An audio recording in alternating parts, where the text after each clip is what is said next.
আসসালামু আলাইকুম। কেমন আছেন সবাই? আচ্ছা, ইতোমধ্যে আমরা খুব সুন্দর একটা উপন্যাস শেষ করে ফেলেছি।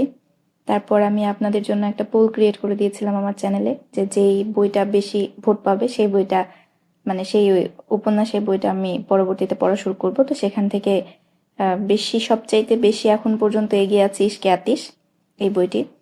তো এটা তাহলে এখন আমি শুরু করছি।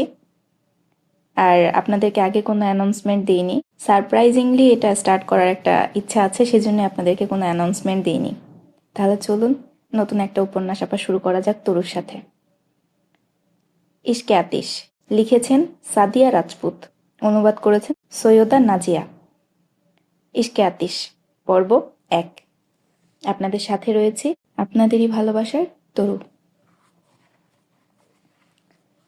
চারপাশে অনেক অচেনা মুখ।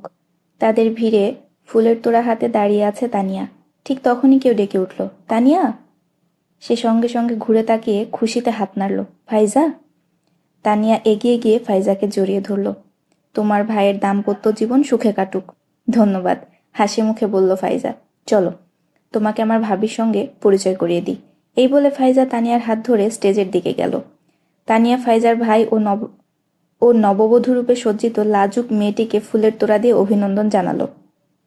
দু একটা সৌজন্যমূলক কথায় পরিচয় পর্ব শেষ করে ফাইজার সঙ্গে স্টেজ থেকে নেমে এলো। তোমার আম্মুকে কোথাও দেখছি না। আম্মু তো এখানেই ছিলেন। ফাইজা চারপাশে একবার চোখ বুলিয়ে নিয়ে তানিয়াকে সঙ্গে করে ভিড়ের মাঝে হাঁটতে লাগলো। হাঁটতে হাঁটতে সে অতিথিদের সঙ্গে কথা বলছিল।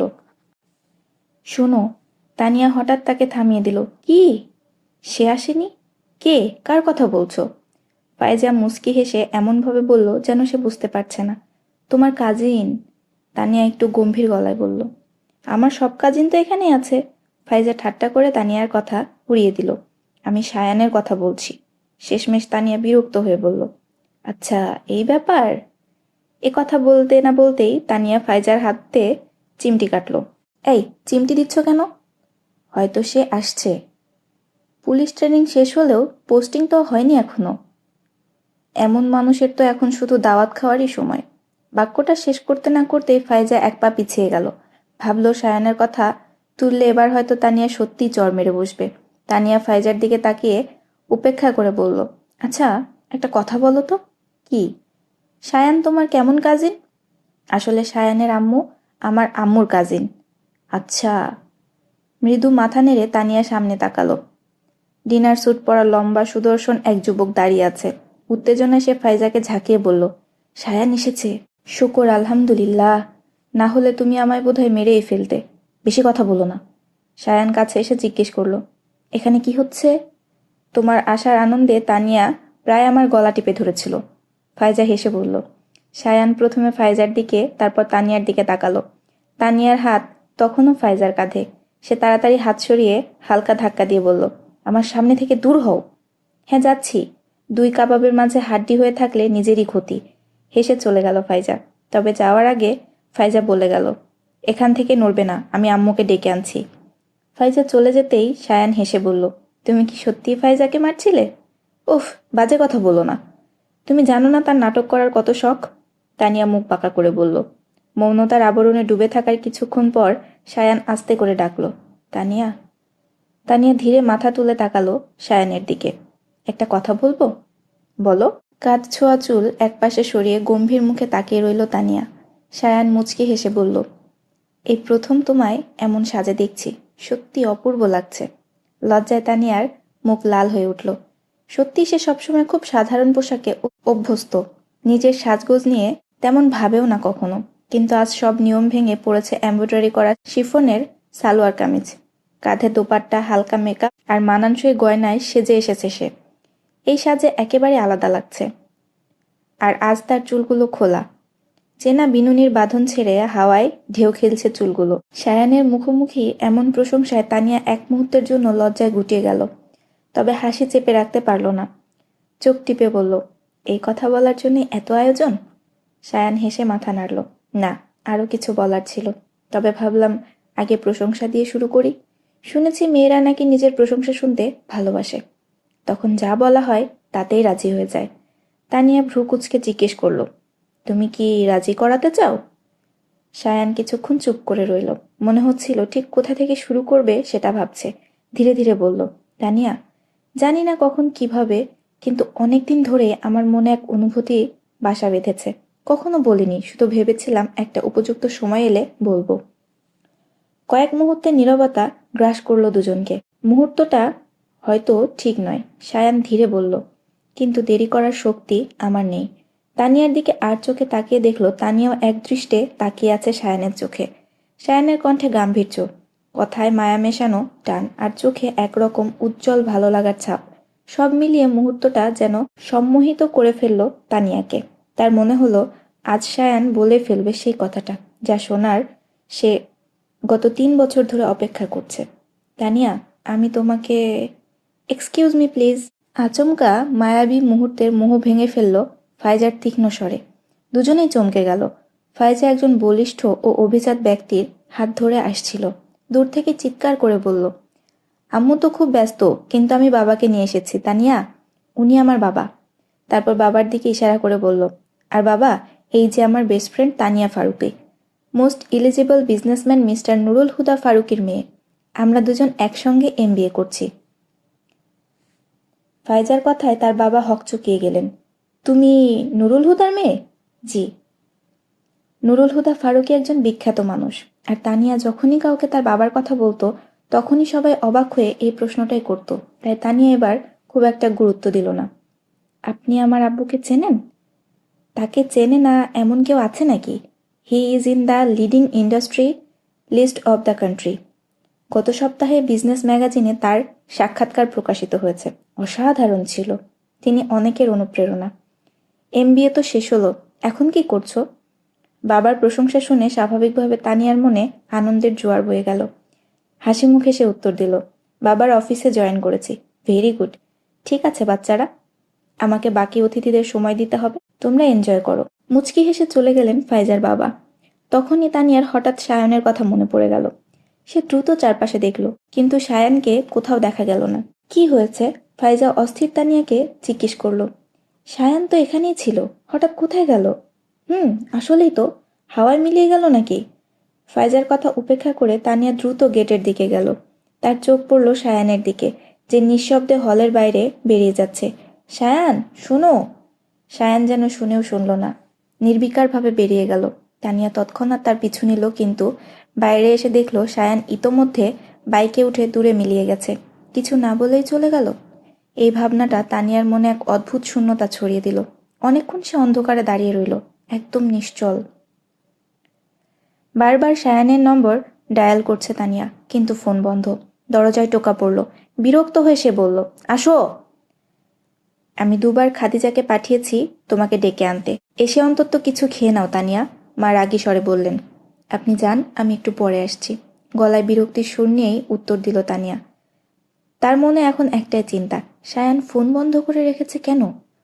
অফিস থেকে আসার পর থেকেই ফোন নিয়ে বসে আছো। কাকে ফোন করছো? একটা বন্ধুকে।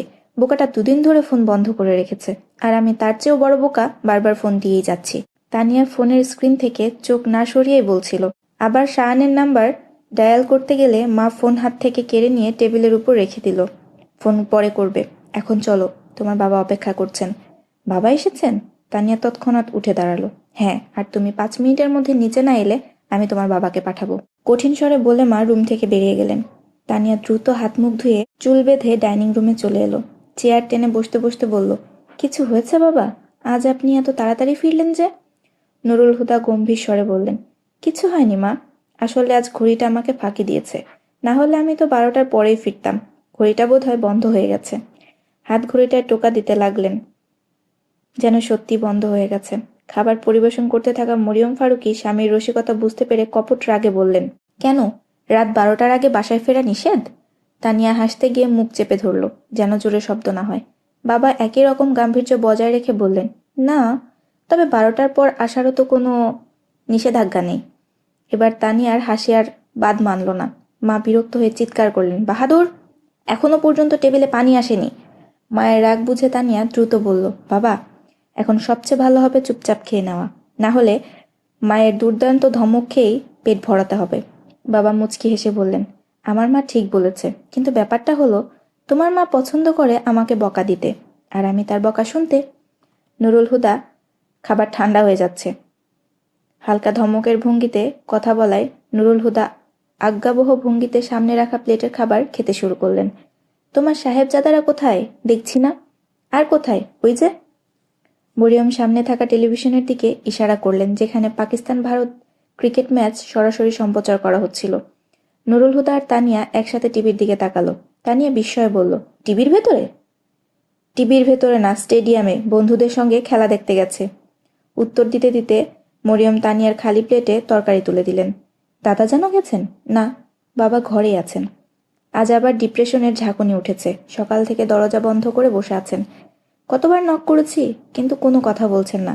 দাদাজানের এই আচরণে সবাই এতটাই অভ্যস্ত হয়ে পড়েছে যে এখন আর কেউ বিশেষ গুরুত্ব দিল না। মরিয়ম খেতে শুরু করলেন। নুরুল হুদাও বিশেষ কোনো প্রতিক্রিয়া না দেখিয়ে খেতে লাগলেন, কিন্তু তানিয়া আর খেতে পারছিল না। জানি না দাদাজান হঠাৎ হঠাৎ এমন কেন করেন। একবার নিজেকে ঘরবন্দি করলে কয়েকদিন কোনো কিছুর আর খেয়াল থাকে না তার। একটু থেমে বাবার দিকে তাকিয়ে বলল, আচ্ছা বাবা, দাদাজান এমন কেন করেন? এক মুহূর্তের জন্য স্থির হয়ে রইলেন তানিয়ার বাবা। তারপর কড়া স্বরে বললেন, হয়তো অতীতের কিছু ক্ষত আছে যা বাবাজানকে অস্থির করে তোলে। বয়স হয়ে গেলে মানুষের মনে অনুশোচনার পাহাড় জমে ওঠে।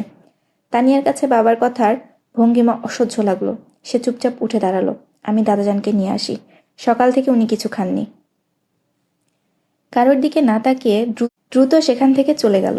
ডাইনিং রুমের ডান ও বাম দিকে সিঁড়ি ছিল। ডান দিকে সিঁড়ি উপরতলার করিডোরের সঙ্গে যুক্ত, আর বাম দিকে সিঁড়ি সোজা বেসমেন্টে, যেখানে স্টাডি রুমের সঙ্গে লাগানো একটি বড় লাইব্রেরি আছে। সেই বেসমেন্টের সিঁড়ির এক পাশে ছিল আজহার ফারুকীর রুম। তানিয়া বহুবার দরজায় টোকা দেওয়ার পরও ভেতর থেকে কোনো সাড়া পাওয়া গেল না। দাদা যান, দরজাটা খুলুন দয়া করে। কিন্তু ভেতর থেকে তখনও নিস্তব্ধতার রাজত্ব। আমি আপনাকে নিতে এসেছি, আর আপনাকে সঙ্গে না নিয়ে আমি যাব না। তবুও কোনো উত্তর এলো না। ঠিক আছে, দরজা না খুলতে চাইলে থাক, আমি এখানেই বসে থাকবো, দরজার সামনে। অতঃপর সত্যিই সে দরজার পাশে দেয়ালে হেলান দিয়ে বসে পড়ল। কিছুক্ষণ পরে হালকা শব্দে দরজা খুলে গেল। তানিয়া মুখ তুলে দেখল আজহার ফারুকী দরজার ফাঁক দিয়ে তার দিকে তাকিয়ে আছেন। ভেতরে এসো, এইটুকু বলেই তিনি দরজা খোলা রেখে ভেতরে ফিরে গেলেন। বসো। দাদাজানের মুখে অশ্রু শুকিয়ে যাওয়ার স্পষ্ট দাগ আর লাল চোখ জোড়া তানিয়ার চোখ এড়ালো না। প্রতিবার নিজেকে বন্দি করে রাখার পর তার অবস্থা এমনই হয়। তবুও তানিয়ার কাছে ভীষণ অদ্ভুত লাগছিল। একজন অবসরপ্রাপ্ত কর্নেল, দৃঢ় চরিত্র ও আত্মমর্যাদাশীল মানুষ, যার ব্যক্তিত্বে আত্মবিশ্বাস আর কঠোরতা ফুটে উঠত, তিনি এখন একাকী কান্না করছেন। ৭৭ বছর বয়সেও তার স্বাস্থ্য ঈর্ষণীয়। গত কিছু বছর ধরে ব্লাড প্রেশার ছাড়া তার আর কোনো শারীরিক সমস্যা হয়নি। তবে বয়সের ভারে তার কাঁধ কিছুটা নুয়ে পড়েছিল।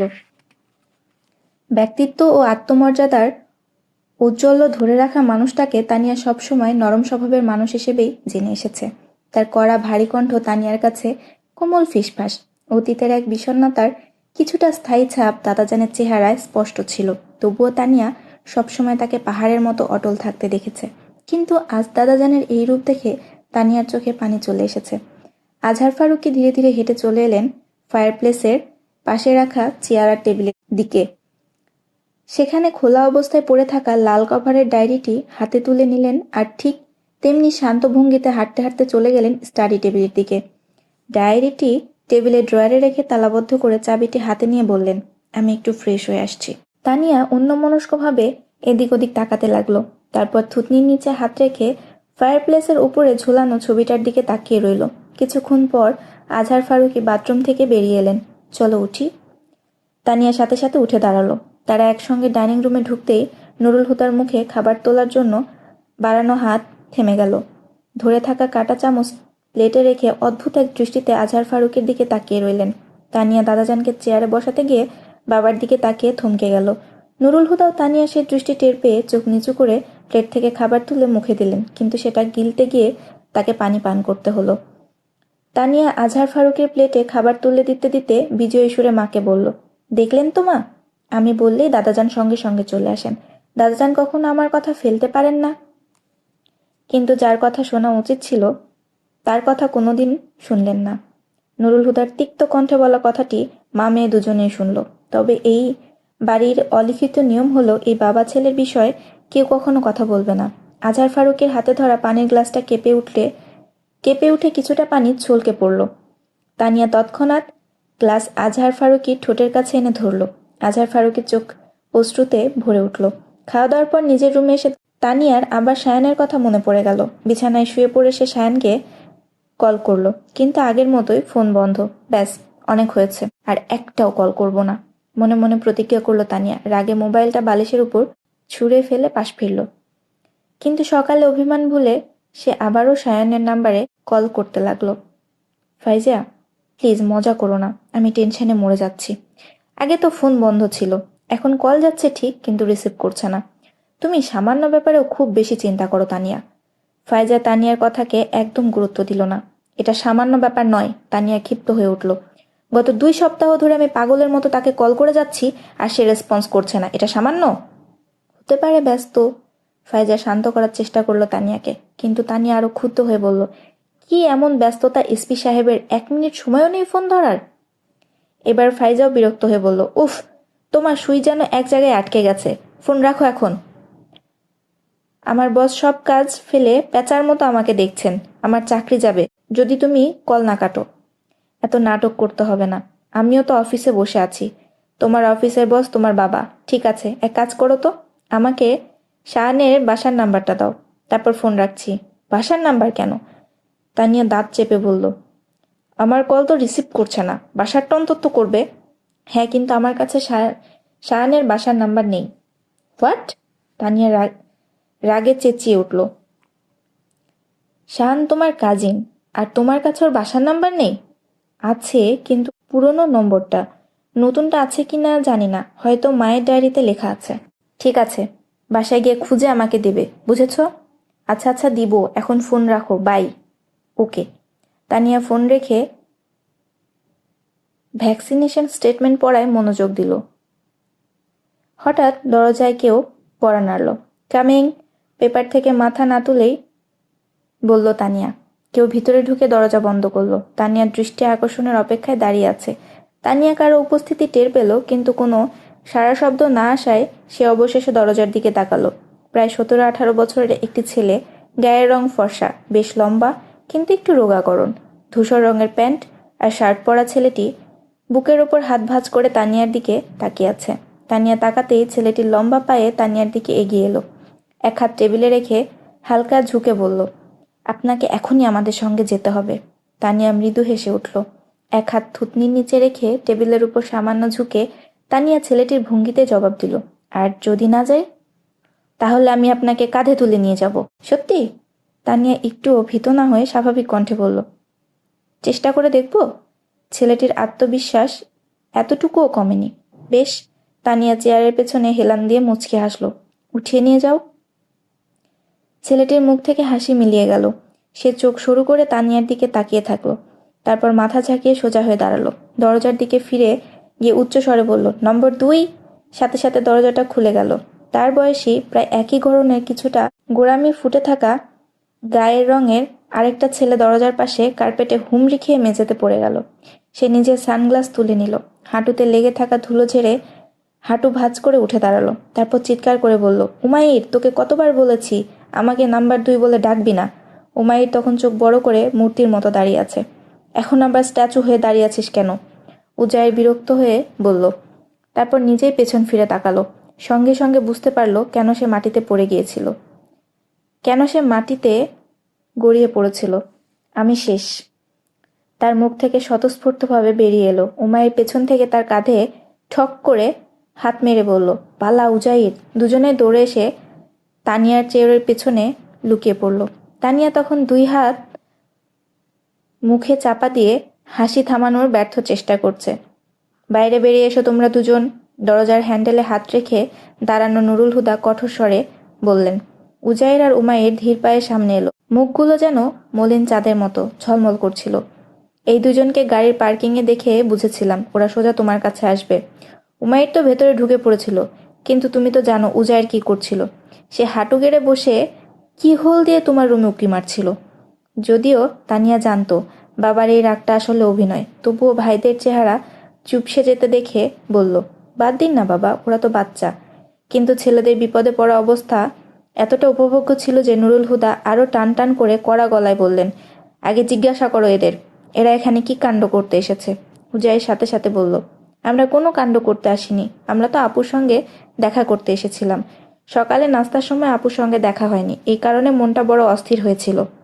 তাই কলেজ থেকে ফিরে ভাবলাম অফিসে গিয়ে আপুর সঙ্গে একটু দেখা করে আসি, তাই না উমাইর? নাটুকে ঢং করে কথাগুলো বলছিল উজাইর, যেন খুব আবেগের বশে এসেছে।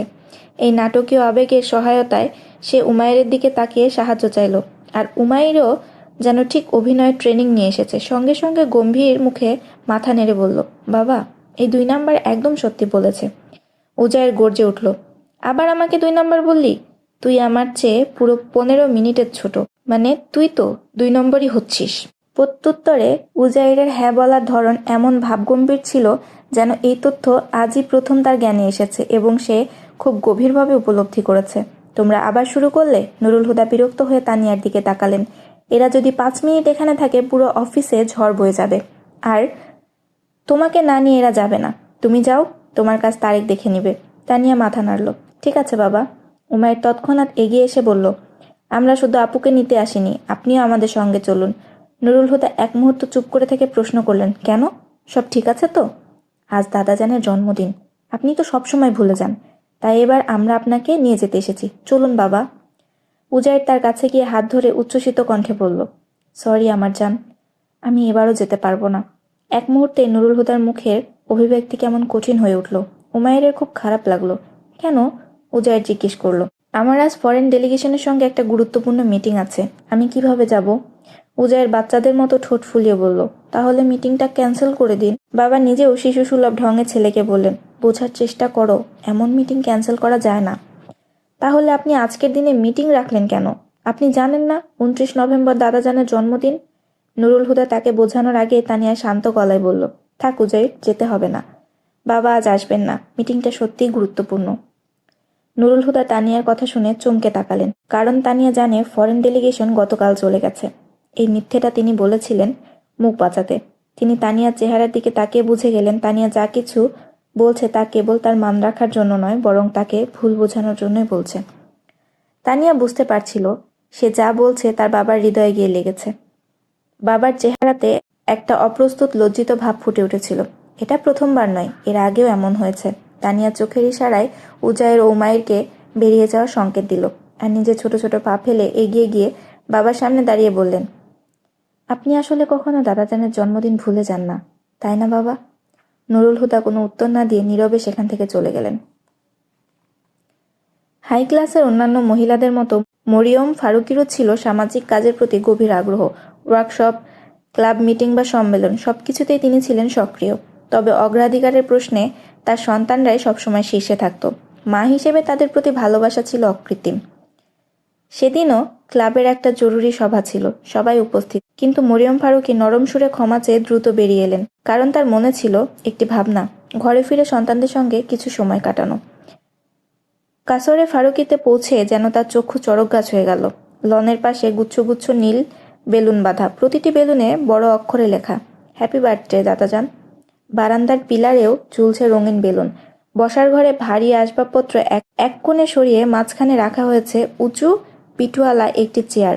চারপাশে ছড়ানো কুশন ও বেলুনের বাহার, সব মিলিয়ে যেন এক শিশুসুলভ মুগ্ধতার সাজ। মরিয়ম ফারুকী চোখ বড় করে চারপাশের অবস্থা পরখ করলেন, তারপর মাথায় হাত দিয়ে বিস্ময়ে বললেন, হায় আল্লাহ, এ কিসের আয়োজন? তিনি দ্রুত গৃহকর্মীদের ডাকতে লাগলেন। খাদিজা, বাহাদুর, রাশিদা। এক গৃহকর্মী কোণের দিক থেকে লুকিয়ে বেরিয়ে এলো। জি ম্যাডাম। এই আয়োজন কেন? কারা বেলুন লাগালো? প্রশ্ন করেই অবশ্য মরিয়ম ফারুকী বুঝে ফেললেন এটা নিশ্চয়ই তাদের 3 জনের কাজ। কোথায় তারা? রান্নাঘরে। উফ, এখন আবার সেখানে কি তাণ্ডব চলছে? বিড়বিড় করে তিনি এগোলেন। ডাইনিং রুম পার হতেই হাসির খিলখিল শব্দ তার কানে এলো। রান্নাঘরে ঢুকে তার মনে হলো তিনি রান্নাঘর না, যেন যুদ্ধক্ষেত্রে এলেন। মেঝে জুড়ে ছড়ানো নানা কড়াই পাতিল, চারদিকে বিশৃঙ্খলা। সবার আগে চোখ পড়ল বাহাদুরকে। সে 2 পা স্টুলের ওপর তুলে চুল এলোমেলো করে মাথায় হাত দিয়ে তুলছে। তারপর মরিয়ম ফারুকের চোখ গেল 3 জন শিল্পী সন্তানের দিকে, তানিয়া, উমাইর ও উজাইর। তারা রহস্যময় এক কালো কেকের দিকে তাকিয়ে হেসে কুটি কুটি হচ্ছে। এ কি কাণ্ড করেছো তোমরা? আর এটা কি? স্বভাবসিদ্ধ ধমকের সঙ্গে প্রশ্ন করলেন মরিয়ম। তানিয়া হাসি মুখে বলল, এটা কেক মা। কেক? কে বানিয়েছে? উজাইর নির্দোষ মুখ করে বলল, আপু বানিয়েছে। তানিয়া একটা গুতা মারার সাথে সাথে সে তার বয়ান পরিবর্তন করে ফেলল। না, উমাইর। আমি? আমি কখন? উমাইর চোখ বড় করে তাকালো। তোমরা একটু চুপ করবে? মরিয়ম ধমক দিলেন। তানিয়ার দিকে তাকিয়ে তিনি বললেন, তুমি তো বড় হয়েছ, ছোটদের প্রশ্রয় না দিয়ে বরং বারণ করতে শেখো। তানিয়া ফিসফিস করে বলল, আমরা তো শুধু দাদাজানের জন্য কেক বানাতে চেয়েছিলাম। উমাইর যোগ করল, তবে এটা ভিন্ন কথা যে ওভেন থেকে কেকের বদলে একখণ্ড কয়লা বেরিয়েছে। তিনজনে আবার হেসে লুটোপুটি খেলো। মরিয়ম এবার হালকা গলায় বললেন, ঠিক আছে, আমি কেক বানিয়ে দিব, তবে এক শর্তে। কি শর্ত? তিনজন একসঙ্গে জানতে চাইল। আমি ফ্রেশ হয়ে আসার আগে তোমরা সব কিছু পরিষ্কার করবে, আর বাহাদুর কেবল নজরদারি করবে। ওঠো বাহাদুর, দেখো কেউ যেন পালাতে না পারে। তিনি চলে যেতে বাহাদুর গম্ভীর অভিভাবকের মতো ভাব ধরল। উমাইর সাহেব, আপনি মেঝে পরিষ্কার করুন। তানিয়া ম্যাডাম, আপনি উজায়ারকে নিয়ে বাসন মাজুন। তানিয়া চোখ রাঙিয়ে বলল, আর একবার এমন কথা বললে এমন মার খাবে সারা জীবন মনে থাকবে। ভয়ে কাঁপতে কাঁপতে দাঁড়িয়ে গেল বাহাদুর। উমাইর হাসতে হাসতে বলল, চলুন বাহাদুর সাহেব, মেঝে পরিষ্কার করুন, তারপর বাসনও আপনাকে মাজতে হবে। মরিয়ম ফিরে এসে দেখলেন বাহাদুর ঘাম জড়িয়ে মেঝে ঘষে চলছে, আর বাকি তিনজন নীরব দর্শকের মতো দাঁড়িয়ে আছে। তোমাদের কি বলেছিলাম আমি? আমরা তো মেঝে পরিষ্কার করছিলাম, কিন্তু বাহাদুর তো নিজেই। Shut up! তানিয়া কিছু বলতে চাইলে সাথে সাথে মরিয়ম ফারুকী থামিয়ে দিলেন। তারপর বাহাদুরকে সরিয়ে তিনজনকে পুরো কিচেন ঝকঝকে পরিষ্কার করতে বললেন। তারা মুখ বুজে কাজ করতে লাগলো, আর বাহাদুর দাঁত বের করে হাসছিল, কিন্তু মায়ের উপস্থিতির কারণে কেউ কিছু বলতে পারল না। কেক বানানোর পর তিনি তিনজনকে নিয়ে ড্রয়িং রুমে গেলেন। বললেন কোনো ঝামেলা না করে ঠিক আগের মতো সব ফার্নিচার যথাস্থানে রাখতে। উফ মা, বাহুতে ব্যথা করছে। করুক ব্যথা, কাজ শেষ করতে হবে তোমাদের। ফার্নিচার ঠিকঠাক করে তিনজনই কার্পেটে গড়িয়ে হাঁপাতে লাগলো। তারাও জানতো মা কোনো কিছুতেই নরম হবেন না। 9টা বাজতেই তানিয়া উঠে দাঁড়ালো। আম্মু, রাত 9টা বেজে গেছে, আমি দাদাজানকে ডেকে আনছি, কেক কাটবো। তোমার বাবা আসুক আগে। মায়ের কণ্ঠে তিক্ততা ফুটে উঠল। 29 নভেম্বর, বাবা 2টা-2:30টার আগে বাসায় ফিরবেন না।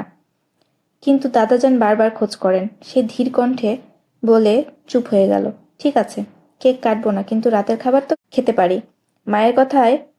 মায়ের কথার সম্মতি জানিয়ে তানিয়া অবশেষে আজহার ফারুকীকে ডাকার জন্য চলে গেল। দরজায় হালকা করে টোকা দেওয়ার পর ভেতর থেকে কোনো উত্তর না পেয়ে তানিয়া আলতো করে হাত বাড়িয়ে দরজার হাতল ঘোরালো, আর দরজা খুলে গেল। হালকা হলুদ আলোয় আবছা ঘরে ঢুকতেই তার দৃষ্টি সোজা গিয়ে পড়ল পুরনো শৈলীর ফায়ারপ্লেসের ওপর ঝোলানো ছবিটির দিকে।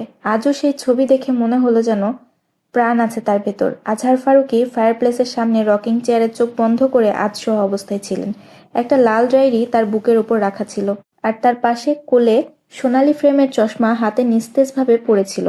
আগুন জ্বলছিল, আর সেই হলুদ আলোতে পুরা ঘরটা একরকম রহস্যময় মনে হচ্ছিল। তানিয়া নিঃশব্দে দরজা বন্ধ করল এবং ধীর পায়ে এগিয়ে এসে কার্পেটের উপর বসে পড়ল। ডাক দিতে গিয়েও দ্বিধাবোধ হচ্ছিল। যদি তিনি ঘুমিয়ে থাকেন?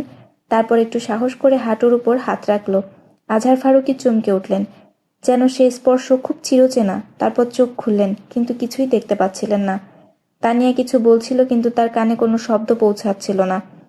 তার ভাবনা অন্য দৃশ্যে হারিয়ে গিয়েছিল। তার কান শুনছিল সেই অতীতের পরিচিত কণ্ঠস্বর, যা আরেকবার শোনার আকাঙ্ক্ষা তিনি বহু বছর ধরে করে আসছিলেন। তানিয়ার অজান্তে করা স্পর্শ তাকে বহু বছর অতীতের ভাবনায় টেনে নিয়ে গেল। Happy birthday to you, happy birthday to you, happy birthday dear baba যান। ফায়ারপ্লেসের সামনে রাখা রকিং চেয়ারে আধশোয়া অবস্থায় আজহার ফারুক স্পষ্ট শুনতে পেলেন এক মিষ্টি গুনগুনানি। এমনকি অনুভব করলেন সামনের গালিচায় এসে কেউ নীরবে বসে পড়েছে তার পায়ের কাছে। তবু তিনি চোখ খুললেন না, বরং অপেক্ষায় রইলেন সেই মুহূর্তের জন্য যখন সে তার সমস্ত ক্লান্তি মুছে দিবে।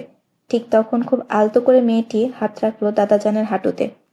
ধীরে ধীরে চোখ খুলে কর্নেল আজহার ফারুকী দেখলেন আকাশি রঙের পোশাক পরা এক রূপকথার রাজকন্যা, যার মুখের চারপাশে ঝরে পড়া সোনালি বাদামি চুলগুলো রাতের আকাশ আর চাঁদের আলোকে একাকার করে তুলেছে। তিনি মৃদু হাসলেন, আর সে খিলখিলিয়ে হেসে উঠল। হ্যাপি বার্থডে বাবাজান। ধন্যবাদ মা। তারপর একটু অভিমানী কণ্ঠে বললেন, 12টা বাজতে আর মাত্র কয়েক মিনিট বাকি। এখন মনে পড়ল বাবাকে উইশ করার কথা। সরি বাবাজান। আমি ভুলিনি, শুধু হাদি ভাইয়ের জন্য অপেক্ষা করছিলাম, যেন একসাথে কেক কাটতে পারি।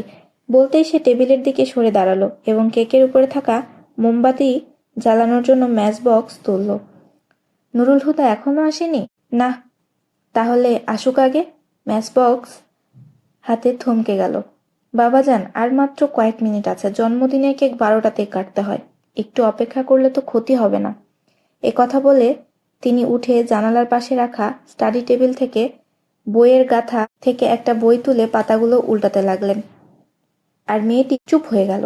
কিছুক্ষণ পর সে আঙুলে ধরা ম্যাচের কাঠিটা জ্বালালো, আর সেই ছোট্ট আগুনের নাচতে থাকা আলোটা যখন তার চোখে ঝলক দিল, তখন সেটা ফু দিয়ে নিভিয়ে উঠে দাঁড়ালো।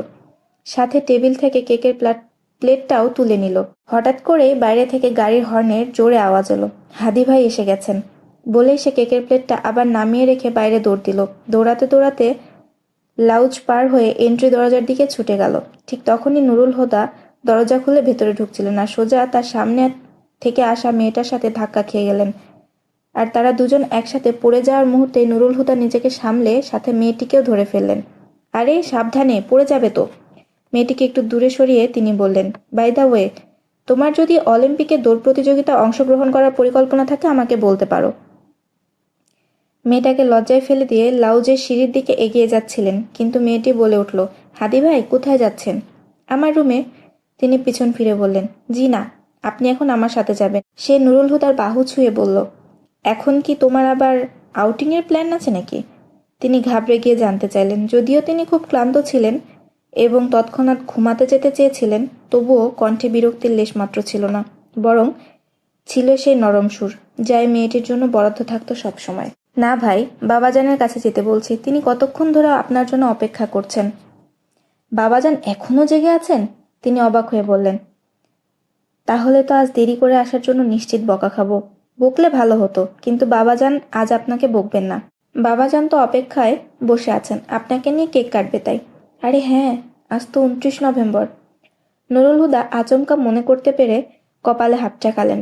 তারপর মেয়েটির দিকে তাকিয়ে বললেন, আমি ভুলেই গিয়েছিলাম, তুমি আমাকে একটু মনে করিয়ে দিতে পারতে না? মেয়েটি ঠোঁট ফুলিয়ে বলল, এক্সকিউজ মি, আপনি প্রতি বছরই ভুলে যান, সবসময় আমাকে মনে করিয়ে দিতে হয়, আর তা না হলে আপনি নিজের জন্মদিনটাও ভুলে বসে থাকেন। ওকে ওকে, এই তর্ক পরে হবে, আগে বাবাজানের কাছে যাই।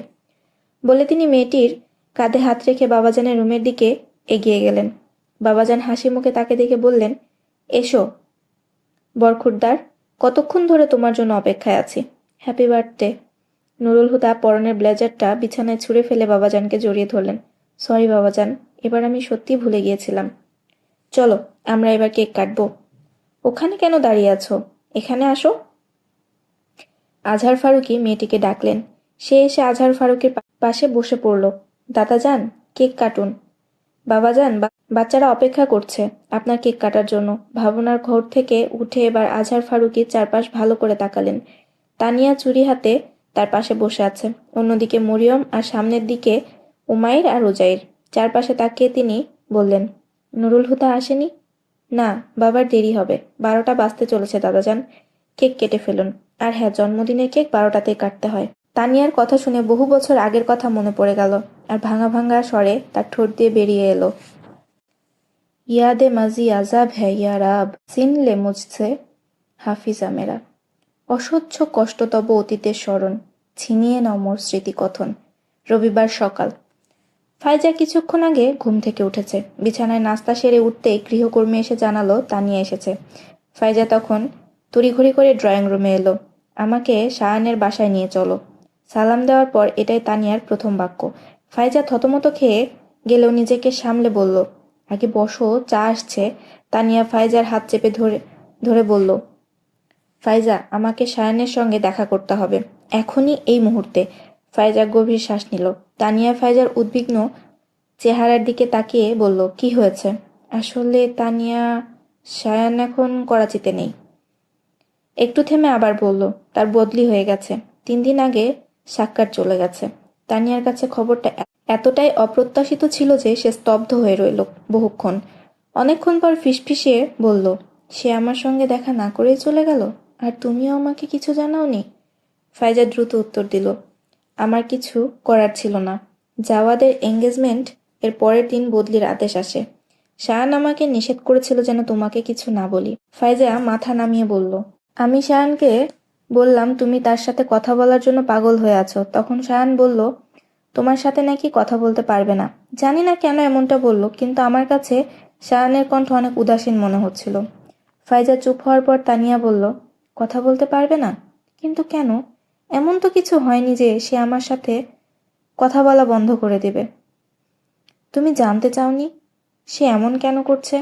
ফাইজা তানিয়ার দিকে না তাকিয়ে মাথা নিচু করে বলল, জানতে চেয়েছিলাম, কিন্তু কিছু বলেনি।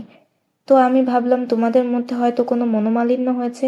কই, কিছুই তো হয়নি। তানিয়া তৎক্ষণাৎ প্রতিবাদ করল, অসম্ভব। ফাইজা মাথা নাড়ালো, বিনা কারণে কেন সম্পর্ক ছিন্ন করবে? নিশ্চয়ই তোমাদের মাঝে কিছু একটা হয়েছে। বিশ্বাস করো ফাইজা, এমন কিছুই হয়নি। তানিয়া চুপ করে গেল, যেন কিছু মনে করার চেষ্টা করছে। হঠাৎ বলল, এঙ্গেজমেন্টের দিন শাহান আমাকে কিছু বলতে চেয়েছিল। কি বলতে চেয়েছিল? ফাইজা কৌতূহলী স্বরে জিজ্ঞেস করলো। সে বলার আগেই তুমি আঙ্কেলকে নিয়ে এলে। তারপরে তো দেখলাম শায়ান চলে গেল আমাকে কিছু না বলেই। তানিয়ার ঠোঁটে তিক্ত হাসি ফুটে উঠল। সে তো সবসময় কিছু না বলে চলে যায়। ঠিক তখনই গৃহকর্মী চায়ের ট্রে নিয়ে এলে দুজনেই চুপ হয়ে গেল। গৃহকর্মী চলে যাওয়ার পর চা এগিয়ে দিয়ে ফাইজা বলল, আচ্ছা তানিয়া, শায়ান তোমাকে বলে চলে গেছে, কিন্তু তুমি কেন আগে বললে না? চায়ের কাপ হাতে নিয়ে তানিয়া বলল, আমি কিভাবে বলতাম যখন জানি না সে আমাকে ভালোবাসে কিনা? কিন্তু তুমি তো ভালোবাসো, তোমার ভালোবাসার কথাই বলতে পারতে। তানিয়া কাপ টেবিলে রেখে উঠে দাঁড়ালো। আমি চললাম। ফাইজা তানিয়াকে থামানোর চেষ্টা করলো, কিন্তু তানিয়া দ্রুত গিয়ে গাড়িতে বসলো। গাড়ির দরজা লক করতে গিয়ে খেয়াল করলো পেছন থেকে ভেসে আসছে ফাইজার কণ্ঠ। একটা কথা বলি তানিয়া, শান যদি কিছু না বলে তবে তুমি বলে দাও, আর যদি বলতে না পারো তাহলে অপেক্ষার যন্ত্রণা থেকে বেরিয়ে আসো। কতদিন এই পুলসিরাতে দাঁড়িয়ে থাকবে? তোমারই কষ্ট হবে। সামনে এগিয়ে যাও, না হয় পিছু সরে যাও। মাঝখানে দাঁড়িয়ে থাকলে কেবল যন্ত্রণা বাড়বে, ক্ষত গভীর হবে। অভিমানী তানিয়া কোনো উত্তর না দিয়ে নিঃশব্দে গাড়ি চালিয়ে চলে গেল। তোমার আশঙ্কাগুলো যতই সঠিক হোক শান, তবুও একতরফাভাবে বিচ্ছেদের সিদ্ধান্ত নেওয়ার কোনো অধিকার তোমার ছিল না। ফাইজা আফসোস করে ভাবছিল। এক হাতে ফাইল আর অন্য হাতে ওড়না ধরে তানিয়ার প্রবেশটা বেশ তাড়াহুড়োর মধ্যেই হয়েছিল। নুরুল হুদার নিচে রাখা নিউজপেপার একপাশে সরিয়ে তাকে দেখলেন। আমি ভাবছি যারা দেরিতে অফিসে যায় তাদের বেতনের কাটছাঁট শুরু করব। মরিয়ম স্বামীর দিকে তাকিয়ে হেসে ফেললেন। এমন করো না নুরুল হুদা, তাহলে তানিয়ার হাতে বেতনের নামে কিছুই থাকবে না। বাহ, খুব মজার কথা। ফাইল আর ওড়না পাশের চেয়ারে রেখে হাতের ক্লিপটা অনায়াসে সিল্কি ব্রাউন চুলে আটকে তানিয়া রাগী গলায় বলল, আচ্ছা বাবা, একটা কথা বলে দিই, যেদিন আপনি আমার বেতন কাটবেন এর পরের দিন আমি রেজিগনেশন লেটার দিয়ে দেব। তুমি কি আমাকে ভয় দেখাচ্ছ? নুরুল হুদা চোখ বড় বড় করে বললেন। আপনিও তো তাই করছেন। অনায়াসে বলে তানিয়া এক টুকরো টোস্ট তুলে নিল। আচ্ছা, আস্তে ধীরে খাও। তাকে তাড়াহুড়ো করে টোস্ট মুখে গুজতে দেখে মরিয়ম সাবধান করলেন। নুরুল হুদার নিউজপেপার ভাঁজ করে একপাশে সরিয়ে রাখলেন। এটা দেখে মরিয়ম চায়ের কাপ টেবিলে রেখে গ্লাসে জুস ঢেলে দিলেন। নাস্তার পর সংবাদপত্র পড়া ছিল নুরুল হুদার নিত্যদিনের অভ্যাস। এরপর তিনি জুস খেয়ে অফিসের জন্য বেরিয়ে যেতেন। নুরুল হুদার জুস খেতে খেতে তানিয়ার নাস্তা শেষ করে ফেলেছে। ন্যাপকিন দিয়ে হাত মুছে সে ওড়না গলায় জড়িয়ে নিল। বাবা, চলুন। তুমি পরে চলে যেও, মরিয়ম নুরুল হুদার আগে বলে উঠলেন। তারপর তানিয়ার দিক থেকে দৃষ্টি সরিয়ে স্বামীকে দেখলেন। আমি তানিয়ার সঙ্গে কিছু কথা বলতে চাই। ওকে। তিনি কোনো আপত্তি করলেন না। শোনো। নুরুল হুদা উঠতে গিয়ে মরিয়ম আবার বললেন, অফিস যাওয়ার আগে বাবাজানের সঙ্গে দেখা করে যেও। কাল রাতে বাবার শরীর খুব একটা ভালো ছিল না। নুরুল হুদার মুখের ভাব মুহূর্তে বদলে গেল। একরকম নিরাসক্ত কণ্ঠে বলল, আমি বিজনেসম্যান, ডাক্তার নই। তিনি চলে গেলে তানিয়া মরিয়মের দিকে ফিরে তাকালো। আম্মু, আমি বুঝে উঠতে পারি না, বাবা দাদাজানের সঙ্গে এত রুক্ষ ব্যবহার করেন কেন? আপনি কি জানেন তাদের মধ্যে কি নিয়ে এত টানা পড়েন? মরিয়ম নিরাসক্তভাবে বললেন, আমি কিভাবে জানবো? আমি তাদের সবসময় এমনই দেখে আসছি। এখন তো অভ্যাস হয়ে গেছে, কিন্তু বিয়ের প্রথম কয়েক বছর খুব অস্বস্তি লাগতো। এক দুবার নুরুল হুদাকে জিজ্ঞেস করেছিলাম। সে বলেছিল তোমার ধারণা ভুল, হয়তো বাবা আমাকে জানতে চায় না, তাই আমিও বেশি কৌতূহল দেখাইনি। এখন তো আমারও মনে হয় হয়তো আসলেই আমারই ভুল ধারণা ছিল। তবে ভাবো তো, নুরুল হুদার ব্যবহার যেমনই হোক, সে কিন্তু কখনো বাবাজানের দায়িত্ব ভুলে যায়নি। সবসময় আমাকে বলেছে বাবাজান আমার সন্তানদের দাদা, এবং এই সম্পর্কের মর্যাদা কখনোই হারানো উচিত নয়। তাছাড়া তাদের মধ্যে দ্বন্দ্বের কোনো কারণও তো খুঁজে পাওয়া যায় না। তারপর মরিয়ম স্নেহে বললেন, এসব কথা নিয়ে এত সিরিয়াস হয়েও না। আপনি কি যেন বলতে চাইলেন আমাকে? হ্যাঁ, এসো, তোমার রুমে গিয়ে কথা বলি। তানিয়া তার ফাইলগুলো হাতে নিয়ে উঠে দাঁড়ালো। নিজের রুম থেকে ব্রিফকেস হাতে বেরিয়ে একসঙ্গে দুপা নামতেই নুরুল হুদার লিভিং রুমে এসে থমকে দাঁড়ালেন। বাবাজানের অসুস্থতার কথা মনে পড়তে তার মুখে দুশ্চিন্তার ছাপ ফুটে উঠল। কিছুক্ষণ দাঁড়িয়ে তিনি ধীরে ধীরে আজহার ফারুকের রুমে দরজার সামনে গেলেন। কড়া নাড়তেই হাত বাড়িয়েও হঠাৎ থেমে গেলেন। মুঠোয় শক্তি করে হাত চেপে ধরলেন। মুহূর্তের মধ্যে মুখের অভিব্যক্তি কঠিন হয়ে উঠল। একরকম নির্লিপ্ততা ছেয়ে গেল চেহারায়। তারপর ঘুরে দাঁড়ালেন, দ্রুত পদক্ষেপে বাইরে চলে গেলেন। তানিয়া বিছানায় বসে 2 পা তুলে নিয়েছিল, আর মরিয়ম একটু দূরে গিয়ে গভীর চিন্তায় মগ্ন হয়ে পড়েছিলেন। তানিয়া তাকে প্রশ্ন করার দরকার মনে করল না, শুধু চুপচাপ মায়ের দিকে তাকিয়ে রইল। তিনি বরাবরের মতোই সিল্কের শাড়ি পরেছিলেন। তানিয়া কখনো তাকে খুব লম্বা চুলে দেখেনি। এখনও তার ঢেউ খেলানো স্টেপ কাট চুল পিঠের বাঁক ছোঁয়ার আগেই শেষ হয়ে যাচ্ছিল, যেগুলো সবসময় সত্যিই গভীর কালো ছিল। কিন্তু 48 বছরে এসে নিয়মিত রং করানো ছাড়া উপায় ছিল না। তবে বয়স তার ভাবনা চিন্তায় বিশেষ কোনো ছাপ ফেলতে পারেনি। ভাবতে ভাবতে তানিয়ার মনোযোগ এবার তার বাবার দিকে গেল। সে অনেক মানুষের থেকে নুরুল হুদার ব্যক্তিত্বের প্রশংসা শুনেছে। কপালের দুপাশে চুল সাদা হয়ে গেলেও নুরুল হুদার হেয়ার কালার করার প্রয়োজন অনুভব করেননি। তার চলাফেরা, বসার ভঙ্গি, কথা বলার ধরন সবকিছুতেই আত্মবিশ্বাসের ছাপ স্পষ্ট। তিনি সত্যিই একজন প্রভাবশালী মানুষ। মা আর বাবাকে একসঙ্গে দেখলে তানিয়ার মনে কেবল একটাই কথা আসতো, মেড ফর ইচ আদার। এখনও এ কথা মনে হতেই তার ঠোঁটে এক চিলতে হাসি ফুটল। তবে দ্রুত হাসি চেপে মায়ের দিকে তাকিয়ে বলল, আম্মু, আমাকে এখন অফিস যেতে হবে। হ্যাঁ, মনে আছে, মরিয়ম বললেন। তারপর একটু থেমে কি যেন ভেবে নিয়ে শেষমেশ জিজ্ঞেস করলেন, আচ্ছা, তোমার আনসারকে কেমন লাগে? তানিয়া কৌশলী ভঙ্গিতে বলল, যেমন সে তেমনই লাগে। সেটাই তো জানতে চাইছি, সে কেমন? মরিয়ম জোর দিয়ে বললেন। আমি কি করে জানবো? তানিয়া এড়িয়ে যেতে চাইল। জানা থাকবে না কেন, তোমরা তো ছোটবেলার বন্ধু। আম্মু, ছোটবেলার বন্ধুত্ব তো ছোটবেলায় শেষ হয়ে গিয়েছিল, যখন সে পড়াশোনার জন্য বিদেশ চলে গিয়েছিল।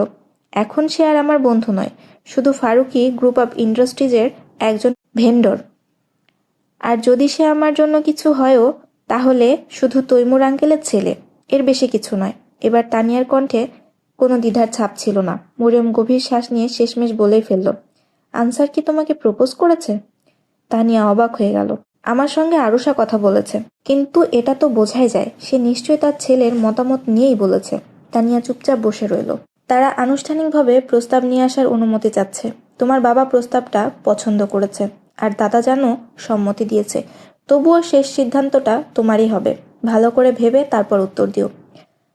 আম্মু, কিন্তু তানিয়া কিছু বলতে চেয়েছিল, কিন্তু মরিয়ম তাকে থামিয়ে দিলেন। দেখো, এবার আর কোনো অজুহাত চলবে না।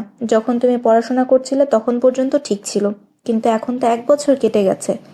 তবু তুমি অহেতুক অজুহাত দেখিয়ে যাচ্ছ।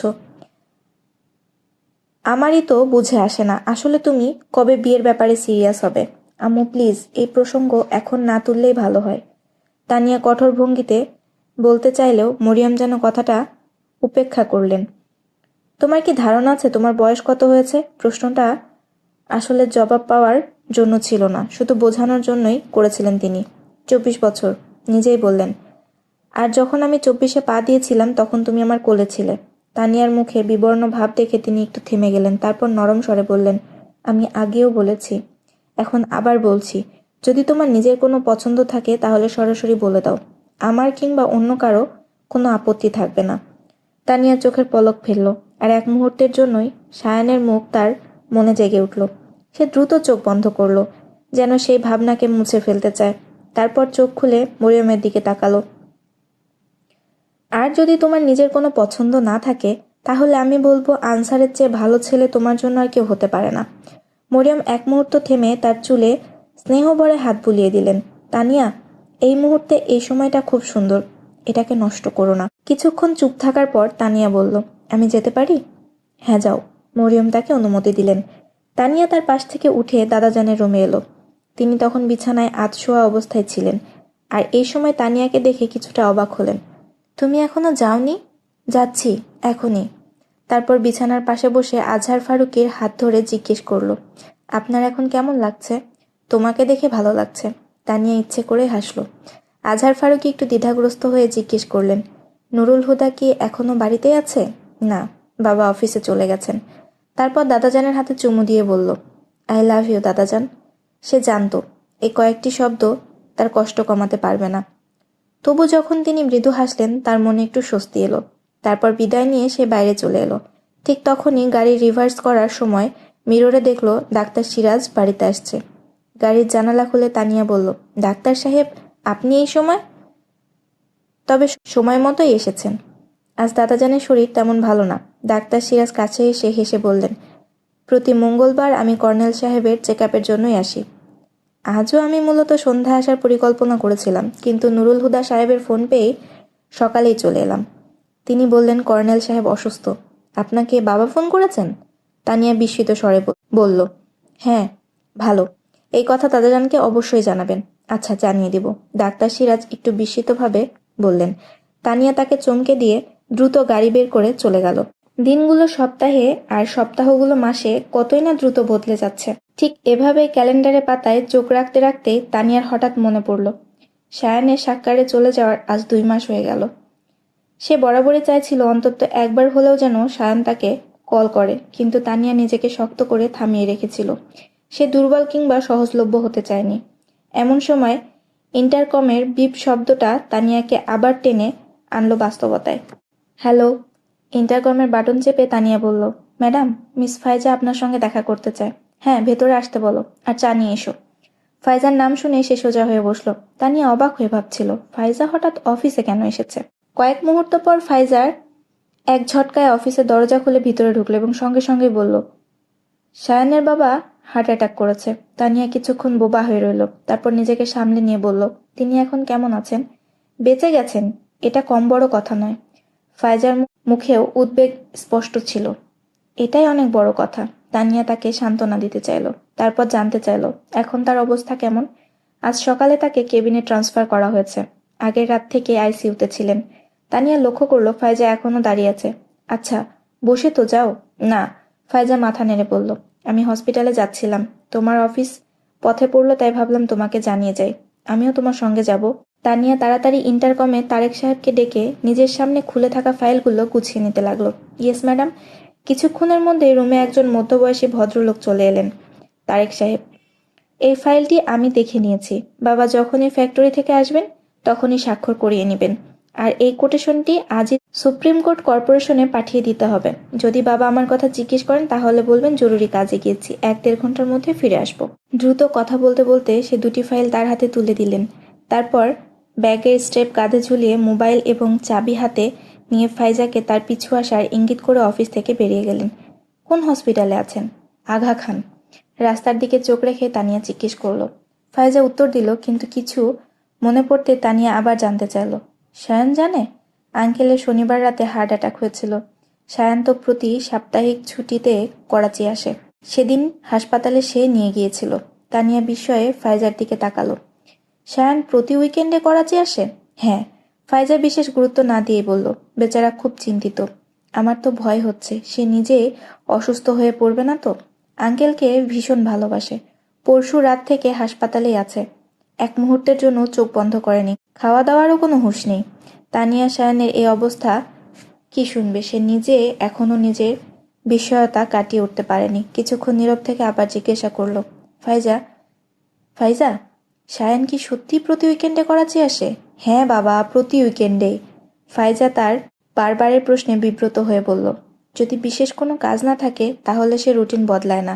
অদ্ভুত। তানিয়া উইন্ডস্ক্রিনের বাইরে তাকিয়ে বলল। হঠাৎ ফাইজার কিছু মনে পড়তে দ্রুত তানিয়ার দিকে ঘুরে জিজ্ঞাসা করল, সায়ান কি তোমার সঙ্গে দেখা করে না? তানিয়া তিক্ত হাসি হেসে নাতে মাথা নাড়ল। তাহলে অন্তত ফোন তো করে। এবার তানিয়া কোনো উত্তরই দিল না। ফাইজা চুপ হয়ে গেল। বাহ, সায়ান সাহেব, যখন কাছে ছিলে তখন জ্বালিয়ে মারতে, আর দূরে গিয়ে তো সম্পূর্ণ ছাই করে দিলে। এমন কি নির্মোহ নির্লিপ্ততা যে ফিরে তাকিয়ে খবরও নিলে না। তবে কি আমার নির্ঘুম রাতগুলো এতটাই মূল্যহীন ছিল যে তা তোমার নিদ্রা কেড়ে নিতে পারল না? তানিয়ার চোখে অশ্রু চিকচিক করে উঠল, তাই ড্যাশবোর্ড থেকে সানগ্লাস তুলে চোখে পড়ে নিল। আঘাত তো লেগেই গেল, এখন ক্ষত দেখি আর লাভ কি? গাড়ি হাসপাতালের সামনে এসে থামলো। ফাইজা দরজা খুলে নামতে গিয়ে খেয়াল করলো তানিয়া এখনো সিটে বসে আছে, এমনকি ইঞ্জিনও বন্ধ করেনি। তুমি ভেতরে আসবে না? তুমি যাও, আমি একটু পর আসছি। তানিয়া নির্লিপ্তভাবে সামনের দিকে তাকিয়ে বলল। ফাইজা নামতে এসে প্রচণ্ড গতিতে গাড়ি চালিয়ে চলে গেল। শহরের রাস্তায় দীর্ঘক্ষণ বেপরোয়া গতিতে গাড়ি চালানোর পরও মনের ক্ষোভ কমল না। অবশেষে ক্লান্ত হয়ে সে গাড়ি বাড়ির পথে ঘুরিয়ে দিল। ঘরে ঢুকে তানিয়ার দৃষ্টি পড়ল গৃহকর্মী খাদিজার দিকে। খাদিজা, আমি আমার রুমে যাচ্ছি, কেউ যেন আমাকে বিরক্ত না করে। কথা বলে সে না থেমে একদম সোজা নিজের রুমে গেল। মনের আবেগ অনুভূতি ভাঙচুরের পর তার স্নায়ু যেন ভেঙে পড়েছিল। দরজা লক করে হাতে থাকা সবকিছু বিছানায় ছুঁড়ে ফেলে নিজেই কার্পেটে হাঁটু গেড়ে বসে পড়ল। হালকা কাঁপতে কাঁপতে যেন নিজেই নিজের সঙ্গে কথা বলছিল। কেন শায়ান? তোমার কাছে আমার বিশ্বাস ভাঙার কোনো কারণই ছিল না। যদি কোনো কারণ থাকতো তাহলে তুমি আমার সঙ্গে ঝগড়া করতে, আমাকে দোষ দিতে, কিন্তু তুমি তো কিছুই বললে না, একবার ফিরেও তাকালে না, শুধু নীরবতার দহন দিয়ে চলে গেলে। কতদিন আর আমি তোমার এই নীরবতা সহ্য করব? কিছু তো বলে যেতে পারতে শায়ান, তাহলে অন্তত নিজেকে বুঝ দিতে পারতাম যে তুমি আমার সাথে প্রতারণা করেছো। এখন আমি কি করব? নিজেকে কি বোঝাবো? তানিয়ার গলা ধরে এলো, মাথা দু হাত দিয়ে চেপে ধরল। দোষ তোমার নয়, দোষ আমার। আমি কেন তোমার উপর বিশ্বাস করলাম? আমি কেন তোমাকে ভালোবাসলাম, আর কেন আজও ভালোবাসি? যখন পাশে থাকারই ইচ্ছা ছিল না, তবে কেন তুমি আমার জীবনে এলে? যদি একদিন চলে যাওয়ারই ছিল, তবে আমার জীবন, আমার হৃদয়ে জায়গা নেওয়ার অধিকার তোমার ছিল না। পাশে এসে আবার দূরে চলে যাওয়া, এক ঝলক দেখিয়ে অন্ধকারে হারিয়ে যাওয়া, এই খেলা হয়তো তুমি বহুবার খেলেছ। এবার তানিয়া কেঁদে কেঁদে চিৎকার করে উঠল। অনেককে হয়তো কাঁদিয়েছ, অনেকেই হয়তো তোমার জন্য রাত জেগে কেঁদেছে, কিন্তু আমি তানিয়া ফারুকী, আমি তাদের মতো নই, আমি আলাদা। আমাকে কষ্টে দেখতে চাওয়ার এই ইচ্ছা তোমার কোনোদিন পূরণ হবে না শায়ান। আমি কখনো তোমার জন্য নিজেকে কষ্ট দেব না, আমি কখনো তোমার জন্য ছটফট করব না, আমি কাঁদবো না, কখনোই না। তুমি সেই ব্যক্তি নও যার জন্য আমি নিজেকে ধ্বংস করে দেব। তানিয়া বলছিল সে কাঁদবে না, তবে বাস্তবে সে দুহাত শক্ত করে নিজের চারপাশে জড়িয়ে কপালটা হাঁটুতে রেখে একটু পরে হু হু করে কান্নায় ভেঙে পড়ছিল। সূর্য ডুবে গিয়েছিল আর ঘরের ভেতর অন্ধকার ধীরে ধীরে গাঢ় হয়ে উঠছিল। তবু তানিয়া না বাতি জ্বালালো না পর্দা সরালো। সে নিথর নিস্তেজ হয়ে কার্পেটের উপর উপুর হয়ে পড়েছিল। এখন আর তার কান্না আসছিল না। চেহারাটা একেবারে ফ্যাকাশে হয়ে গিয়েছিল, চুলগুলো এলোমেলো আর অবিন্যস্ত। চুপচাপ শুয়ে থাকলেও তার মাথার ভেতর দপদপ করে ব্যথার ঢেউ উঠছিল। কয়েক ঘন্টা কেঁদে কেঁদে সে ক্লান্ত হয়ে পড়েছে। এখন তার শরীরে এতটুকু শক্তিও ছিল না যে উঠে গিয়ে বেডের ড্রয়ার থেকে একটা পেইন কিলার বের করে খাবে। কিছুক্ষণ পর অবশেষে নিজেকে নড়াচড়ার মতো মানসিকভাবে প্রস্তুত করলো তানিয়া। ধীরে ধীরে হেঁটে টেবিলের কাছে গিয়ে ভর দিয়ে বসলো। জগ থেকে গ্লাসে পানি ঢাললো, তারপর গ্লাস হাতে নিয়ে আবার বিছানায় ফিরে এলো। ড্রয়ার খুলে একটা পেইন কিলারের পাতা বের করে দুটো ট্যাবলেট খেয়ে গ্লাসটা সাইড টেবিলে রেখে চুপচাপ শুয়ে পড়ল। তানিয়ার খুব ইচ্ছে হচ্ছিল ঘুমিয়ে পড়তে, কিন্তু চোখে এত ব্যথা ছিল যে চোখ বন্ধ করাটাও কঠিন হয়ে উঠছিল। সে চুপচাপ শুয়ে অপেক্ষা করতে লাগলো ঘুমের। পরদিন সকালে গোসল সেরে ড্রেসিং রুমে গিয়ে আয়নায় নিজের মুখ দেখে সে নিজে অবাক হয়ে গেল। চোখের চারপাশে ফোলা, কালি, চেহারায় ক্লান্তি। গোসল করায় কিছুটা কমেছে ঠিকই, তবুও হলদে ক্লান্তির ছাপ স্পষ্ট ছিল। এই অবস্থায় সবার সামনে যাওয়া কঠিন লাগছিল, তবুও আর উপায় বাকি।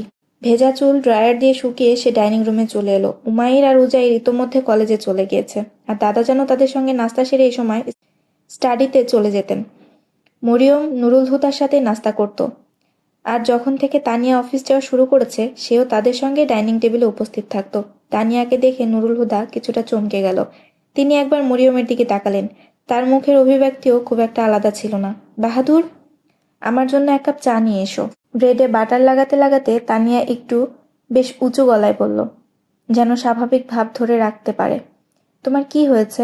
মরিয়ম তার ভান করে স্বাভাবিক থাকার চেষ্টা করায় একটুও সন্তুষ্ট হলেন না। তানিয়াও জানতো কিছু না বলে পার পাওয়া যাবে না। চায়ের কাপটা হাতে তুলে নিল, যেটা কিছুক্ষণ আগে বাহাদুর রেখে গিয়েছে। এক চুমুক দেওয়ার পর বলল, এখন ভালো আছি, কিন্তু একটু অসুস্থ হয়ে গিয়েছিলাম, তাই অফিস থেকে আগে ভাগে ফিরতে হয়েছিল। পরে ওষুধ খেয়ে ঘুমিয়ে পড়েছিলাম। 1 ঘন্টা আগেই ঘুম ভাঙল। সে বুঝিয়ে দিয়েছে গতকাল সারাদিন নিজের রুমে থাকার কারণ। তোমাকে এখনো ভালো দেখাচ্ছে না, তোমার ডাক্তারের কাছে যাওয়া দরকার। ঠিক আছে আম্মু, তানিয়া ধীর স্বরে উত্তর দিল। মরিয়ম তার উত্তরে খানিকটা নিশ্চিন্ত হয়ে নাস্তা করতে লাগলেন। তবে নুরুল হুদা স্থির দৃষ্টিতে তানিয়াকে দেখছিলেন। তিনি কিছু জিজ্ঞেস করেননি। তবুও তার এভাবে তাকিয়ে থাকা তানিয়াকে অস্বস্তিতে ফেলছিল। তবুও সে শান্তভাবে নাস্তা চালিয়ে গেল। শেষমেশ তিনি চোখ সরিয়ে নিলেন। আজ তুমি অফিসে যেও না, বাড়িতেই বিশ্রাম নাও।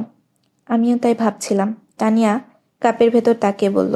নুরুল হুদা উঠে এসে তার মুখ 2 হাতে ধরে নিজের দিকে ঘুরিয়ে নিয়ে বললেন, তোমার কষ্ট দেখলে আমার ভীষণ কষ্ট হয়, কিন্তু সেটা আরও বেড়ে যায় যখন তুমি তোমার কষ্ট আমার কাছ থেকে লুকাতে চাও। তানিয়া তার চোখে সেই হারিয়ে যাওয়ার দৃষ্টি দেখল, যেটা সে বহুবার লক্ষ্য করেছে। নুরুল হুদা মাথায় চুমু দিয়ে চলে গেলেন। তার চওড়া পিঠের দিকে তাকিয়ে তানিয়া বিস্মিত হয়ে ভাবছিল, সে তো কিছু বলেনি, বাবাও কিছু জিজ্ঞেস করেনি, তাহলে কিভাবে বুঝলেন যে সে কিছু লুকোচ্ছে? এরপর সে উঠে নিজের ঘরে চলে গেল। যখন নিশ্চিত হলো যে নুরুল হুদা চলে গেছে, তখন সে লিভিং রুমে এসে সময় কাটানোর জন্য টিভি চালিয়ে বসে পড়ল। মরিয়ম কোথাও যাওয়ার প্রস্তুতিতে লিভিং রুম পেরিয়ে যাচ্ছিলেন। তানিয়া দূর থেকে তাকে বিদায় জানালো। মরিয়মও হাসি মুখে তাকিয়ে দরজা খুললেন, কিন্তু বের হওয়ার মুহূর্তে আবার থেমে গেলেন। গ্লাস দেওয়ালের ওপার থেকে একবার তানিয়ার দিকে তাকিয়ে তারপর দরজা বন্ধ করে আবার ফিরে এলেন। কোনো স্পেশাল প্রোগ্রাম দেখছো? না। তানিয়া দ্রুত সোজা হয়ে বসে টিভির আওয়াজ কমিয়ে দিল। তোমার সঙ্গে একটু কথা বলতে চাচ্ছিলাম। মরিয়ম পাশে সোফায় বসে বললেন। বলুন আম্মু। বিষয়টা নতুন কিছু না, তবে আরুষার চাপ দিন দিন বাড়ছে। যদিও আমি তাকে স্পষ্টভাবে বুঝিয়ে দিয়েছি যে তুমি এখনো বিয়ের জন্য প্রস্তুত নও, কিন্তু সে বলেছে বিয়ে না হোক, অন্তত এঙ্গেজমেন্ট করা যেতে পারে। আর যদি সত্যি বলো, ওর কথাটা আমার খারাপ লাগেনি। আপাতত বাগদান করে রাখি, তারপর যখন তুমি দায়িত্ব নিতে প্রস্তুত হবে তখন বিয়ে করে নেবে। আর কে জানে, একবার যদি আনসারের সঙ্গে সম্পর্ক বাঁধে, তাহলে হয়তো তোমার জন্য বিয়ের সিদ্ধান্ত নেওয়াটা আরও সহজ হয়ে যাবে। তারপর তানিয়াকে চুপ দেখে আবার বললেন, চুপ কেন? কিছু তো বলো। কি বলবো আম্মু? তানিয়া অল্প হেসে বলল, পুলসিরাতের কিনারায় দাঁড়িয়ে আছি আমি। থাকবো নাকি নেমে যাব, কোনটা করব? লাভ তো কিছুই নেই, হয়তো ক্ষতিও নেই, কিন্তু যদি এ পথ পার হয়ে যাই তবে হয়তো অনেক কিছু হারাতে হতে পারে। তবু তখন আমি একেবারে শূন্য হাতে থাকবো না। না চাইতেও হয়তো জীবন কিছু দিয়ে দেবে, কিন্তু লাভ কোথায় আর ক্ষতি কতটুকু? যদি হিসাব করি হয়তো বুঝতে পারবো। কি বলছো এসব? মরিয়ম কিছু বুঝতে পারলেন না, শুধু বিভ্রান্ত চোখে তাকিয়ে থাকলেন। তানিয়া মুচকি হেসে বলল, আম্মু, আপনি চান আমি বিয়ে করি, তাই না? হ্যাঁ, আমি ভেবে উত্তর দেব। শুষ্ক পাথরেও যদি যোগ লেগে যায় তবে এ যেন তেমনই এক বিস্ময়। তানিয়ার কথা শুনে মরিয়ম আনন্দে আত্মহারা হয়ে গেলেন। এখন তুমি যাই উত্তর দাও, আমার জন্য এটাই যথেষ্ট যে তুমি অন্তত বিয়ে নিয়ে ভাবতে চেয়েছ। তানিয়া তার খুশি দেখে কিছুটা অপরাধ বোধে ভুগল। নিজের স্বপ্ন ও অনুভূতির মাঝে আবদ্ধ থেকে সে যেন তাদের আনন্দ থেকে অনেক দূরে সরে গিয়েছিল। এই অনুভূতি তাকে লজ্জিত করল। মরিয়ম তাকে স্নেহভরে জড়িয়ে ধরলেন, যেন মায়ের ভালোবাসার সমস্ত সংশয় দূর হয়ে যায়। তানিয়া শুধু বলেছিল সে ভাববে, কিন্তু ভাবতে গিয়ে সে কিছুই ভাবতে পারছিল না। সময় কতটা কেটে গেছে সে বুঝতেই পারেনি। হঠাৎ কেউ তার হাতের ওপর হাত রাখলো। সে চমকে উঠে পাশ ফিরে তাকালো। পাশেই উমাইর বসে আছে। তানিয়া আবারও বিস্মিত হলো। ইতোমধ্যে ইউনিফর্ম বদলে ফেলেছে, যার মানে উমাইর কলেজ থেকে অনেক আগেই ফিরেছে। তানিয়া বিশ্বাসই করতে পারল না সে টানা 3-4 ঘন্টা একইভাবে বসেছিল। এইভাবে হারিয়ে যাওয়ার অভ্যাস তো দাদাজানের ছিল, আর বাবাজানের। কিন্তু আপনি কবে থেকে এমন হয়ে গেলেন? আমি কতক্ষণ ধরে আপনাকে ডেকে যাচ্ছি, কিন্তু আপনি যেন কিছু শুনতেই পাচ্ছেন না। উমাইর আক্ষেপে সুরে বলল, আমি কিছু ভাবছিলাম। তানিয়া উঠে দাঁড়িয়ে বলল, উজাইর কোথায়? ডাইনিং টেবিলে তোমার জন্য অপেক্ষা করছে। দাদা জানো ওখানে আছেন। চলো তাহলে। তানিয়া ডাইনিং রুমে গিয়ে বসলো। ক্ষুধা না থাকলেও সবার সাথে বসে থাকার জন্য সে প্লেটে সামান্য ভাত নিল। আপু, যদি সকালেই বলে দিতে যে তুমি অফিস যাবে না, তাহলে আমিও কলেজ যেতাম না। উজাইর দুঃখে সুরে বলল, ভালোই করেছি যে বলিনি, না হলে তুমি অযথাই কলেজ মিস দিতে। তানিয়া হাসি মুখে বলতেই উমাইর হেসে উঠল। এই ছেলেকে সারাদিন সহ্য করা সহজ না। আমি তো বলি আমার ধৈর্যই বেশি, যে কে সামলাই। উমাইরের কথায় দাদাজান, তানিয়া ও সে নিজেই হেসে উঠল। উজাইর মুখ গম্ভীর করে বলল, আপনারা দুজন সবসময় আমাকে নিয়ে কেন মজা করেন? দাদাজান এবার কড়া গলায় বললেন, উজায়েরকে এত রাগাও কেন তোমরা? উমাইর সঙ্গে সঙ্গে বলল, আমাদের তাকে রাগানোর দরকারই নেই, সে তো জন্মগতভাবেই এমন। উমাইয়ের কথাটা বলে তানিয়ার সঙ্গে হাসতে লাগলো। কথাটা সত্যিই ছিল, তাই আজহার ফারুকীও মৃদু হাসলেন। অথচ উজায়ের তখন হতভম্ব হয়ে প্রায় কাঁদো কাঁদো মুখ করে বসে রইল। আজহার ফারুকী স্নেহ ভরে তার মাথায় হাত বুলিয়ে দিলেন।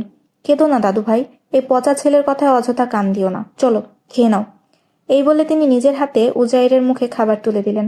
আর সত্যি এতে সে শান্ত হয়ে খেতে শুরু করলো। দেখলে, তোমাদের মধ্যে একমাত্র উজাইর সহজ সরল আর নির্দোষ, অথচ তোমরা দুজন সারাক্ষণ ওর এই সারল্যের মজা ওড়াও। উজাইর গর্ব ভরে গলা টান টান করে তাকালো, যেন আজহার ফারুকী তাকে কোনো সম্মানসূচক উপাধি দিয়ে দিয়েছেন। আর তার এই ভাবভঙ্গি দেখে উমাইর আর তানিয়া আরো বেশি হাসিতে লুটিয়ে পড়ল। সেদিন এক মনোরম সন্ধ্যা ছিল। উষ্ণ ঘাসের উপর দিয়ে হাতে ভারী ট্রে সামলে ধীরে ধীরে পা ফেলতে ফেলতে লনের থাকা চেয়ারের দিকে এগিয়ে আসছিল সে, যেখানে বসেছিলেন আজহার ফারুকী ও নুরুল হুদা। দুজনেই যেন পৃথিবীর হালচাল ভুলে কোনো এক গভীর আলোচনায় ডুবেছিলেন। তার উপস্থিতি প্রথমে কেউই টের পাননি, বরং নুরুল হুদা তখনই চমকে উঠলেন যখন ট্রেটি টেবিলের উপর রাখতে গিয়ে তার ওড়নাটা কাঁধ থেকে সরে গিয়ে গড়িয়ে পড়ল এবং হাঁটুতে রাখা নুরুল হুদার হাত ছুঁয়ে গেল। সে এক হাতে দ্রুত ওড়নাটা আবার কাঁধে ঠিক করে নিয়ে অন্য হাতে বড় একটি কাপ তুলে বাবাজানের দিকে বাড়িয়ে দিল। কিন্তু আজহার ফারুকী হঠাৎ তার হাতে ধরা খবরের কাগজ সামনে খুলে ধরলেন। সে যেন জমে গেল, হতবাক হয়ে রইল। এটা তো হতেই পারে না যে আজহার ফারুকী কাপটা তার দিকে এগিয়ে দিতে দেখেননি। নুরুল হুদার কাছে এই আচরণ ভালো লাগেনি। তিনি নিজেকে চুপ রাখতে পারলেন না। বাবাজান, সে চা নিয়ে এসেছে, চায়ের কাপটা নিন। আজহার ফারুকী কেবল সামান্য খবরের কাগজের কোণা নিচে নামিয়ে সংক্ষিপ্ত উদাস ভঙ্গিতে বললেন, টেবিলে রেখে দাও না মা। তারপর আবার কাগজটা আগের মতো সামনে তুলে ধরলেন। সে কাপটি তাদের সামনে রাখা টেবিলে রাখলো এবং নীরবে পাশে থাকা চেয়ারে বসে পড়ল। তার মুখ ছিল পাথরের মতো নিষ্প্রাণ, যেন প্রাণহীন পাথর। প্রতিবার এভাবে উপেক্ষিত হওয়ার পর তার অনুভূতি যেন আগের চেয়েও আরও গভীর ও যন্ত্রণাদায়ক হয়ে উঠত। নুরুল হুদা তার এত বেশি সংবেদনশীলতায় প্রায় অবাক হয়ে যেতেন এবং মাঝে মাঝে চিন্তিত। তাকে এই নীরবতার ঘোর থেকে বের করে আনতে নুরুল হুদা হাসি মুখে সামনে রাখা কাপটি তুলে তার দিকে বাড়িয়ে দিলেন। কি ব্যাপার, বিকেলের চাও কি এখন ত্যাগ করে দিলেন নাকি? সে চমকে তাকালো তার দিকে, তারপর নিঃশব্দে একটু হাসলো। সাদামাটা অভিব্যক্তি নিয়ে নুরুল হুদার হাত থেকে কাপটা নিয়ে চুমুক দিতে লাগলো। ঘরে বসে থেকে কি করবে? তুমি কেন ইউনিভার্সিটিতে ভর্তি হচ্ছ না? নুরুল হুদার মনে হচ্ছে মেয়েটির অতিরিক্ত সংবেদনশীলতার কারণ তার এই একাকিত্ব। যদিও ঘরে বাবাজান ছিলেন, নুরুল হুদা নিজেও ছিলেন, কিন্তু কাজের ব্যস্ততায় তিনি তাকে যথেষ্ট সময় দিতে পারতেন না। আর বাবাজান, তিনি তো অবসর গ্রহণের পর নিজেকে এক প্রকার গুটিয়ে নিয়েছেন। এখন তো নির্জন তাকেই ভালোবাসেন। তাই নুরুল হুদা ভাবলেন, যদি ইউনিভার্সিটিতে ভর্তি হয় তাহলে তার একাকিত্ব দূর হবে, হয়তো তার অতিরিক্ত আবেগপ্রবণতাও কমে আসবে। কিন্তু সঙ্গে সঙ্গে সে প্রস্তাবে না করে দিল, বিয়ে তো করে নিয়েছি, এতেই যথেষ্ট, আমাকে আর পড়তে হবে না। এ কেমন কথা? নুরুল হুদা বিস্মিত স্বরে বললেন। কোনো যুক্তি খুঁজে না পেয়ে মেয়েটি কেবল কাঁধ ঝাঁকালো, বলল, এমনি। এমনি কি? নুরুল হুদা সচরাচর বড়দের মতো কর্তৃত্ব ফলাতেন না, কিন্তু যখন এমনটা করতেন তানিয়া অবাক হয়ে যেত, যেমন এই মুহূর্তে হয়েছিল। তিনি একই দৃঢ় স্বরে বললেন, আমার মনে হয় ইউনিভার্সিটিতে অ্যাডমিশন শুরু হয়ে গেছে, আমি ফর্ম নিয়ে আসবো, তুমি শুধু পূরণ করে দিও। কিন্তু হাদি ভাই, আমি আর পড়তে চাই না। সে অনুনয় করে বলল, কেন? কারণ আমার পড়াশোনা ভালো লাগে না। তার কণ্ঠে শিশুসুলভ সারল্য ছিল। নুরুল হুদা মৃদু হাসলেন। তাহলে কি ভালো লাগে বলবো? সে একই উচ্ছ্বাসে বলল। তারপর কোনো উত্তর পাওয়ার অপেক্ষা না করেই মাথা তুলে দূর বিস্তৃত আকাশের দিকে তাকালো। এরপর বলতে লাগলো, আমার ভালো লাগে আকাশের দিকে তাকিয়ে থাকতে, ভেসে যাওয়া মেঘ আর উড়ে চলা পাখির ডাক শুনতে, সোনালি রোদের ঝিলিক আর চাঁদের শুভ্র আলোর মায়ায় হারিয়ে যেতে, ফুলের সৌরভ আর প্রজাপতির রঙিন ডানা দেখতে, বালুকা বেলায় বাতাসের মৃদু শীষ, সমুদ্রের ঢেউয়ের গর্জন, শীতের কোমল পরশ, এইসবই আমার ভালো লাগে। বলতে বলতে হঠাৎ থেমে গেল সে। তারপর হাদি ভাইয়ের চোখে চোখ রেখে হাসি মুখে বলল, আমার জীবন ভালো লাগে।